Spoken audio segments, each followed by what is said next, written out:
ফেব্রুয়ারি মানেই কাছে আসার গল্প। টেলিভিশনের পর্দায় ভালোবাসার গল্পের আয়োজন।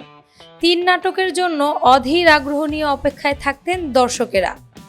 ২০১১ সালে এর যাত্রা শুরু হয়।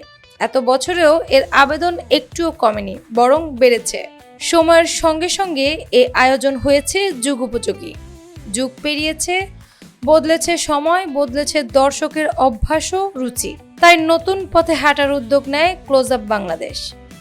টেলিভিশনের পর্দা ছেড়ে এখন তার ডিজিটাল প্ল্যাটফর্মে ৩টি নাটকের পরিবর্তে প্রতি মাসেই ইউটিউবে আসছে একটি করে স্বল্প দৈর্ঘ্য চলচ্চিত্র। শুরুর সময় হয়তো কেউ ভাবেনি এক যুগের বেশি সময়ের জার্নিতে গল্প বলার ধরন এতটা বদলে যাবে। ২০২৪ সাল থেকে বদলে যায় ফরম্যাট। টেলিভিশনের পর্দা ছেড়ে কাছে আসার গল্প প্রথমবার প্রকাশ পায় ডিজিটাল প্ল্যাটফর্মে। টেলিভিশনের মতোই এখানেও ব্যাপক সাড়া মেলে। এরপর থেকে প্রতি মাসেই একটি করে স্বল্প দৈর্ঘ্য চলচ্চিত্র মুক্তি পেয়েছে। নতুন এই ফরম্যাট এখন পর্যন্ত ১৩টি গল্প মুক্তি পেয়েছে ১১ জন নির্মাতার পরিচালনায়, যেখানে অভিনয় করেছেন ১১ জন অভিনেতা, ১৩ জন অভিনেত্রী। নতুন এই ফরম্যাটের লক্ষ্য একটাই, ডিজিটাল প্রজন্মের কাছে সারা বছর ধরে পৌঁছে যাওয়া।